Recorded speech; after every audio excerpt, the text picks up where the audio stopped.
বাড়িতে ঢুকতে না ঢুকতেই মায়ের অভিযোগ শুরু হয়ে গেল। ওদের তো আধার কার্ড ভোটার কার্ড নেই, তা ওরা কি খাবে? ওদের তো একটু আম খেতে ইচ্ছা করে।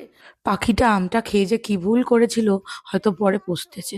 সেই থেকে বলে যাচ্ছে, মনা সব আমগুলো তুই নিয়ে যা, আর কিন্তু ভাগে পাবি না, সব পাখিরা খেয়ে নেবে। ভাবুন একবার কাণ্ড।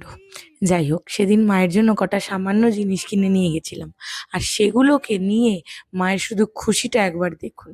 আমার মাকে কোনোদিন দেখিনি নিজের জন্য কখনো কিছু কিনতে।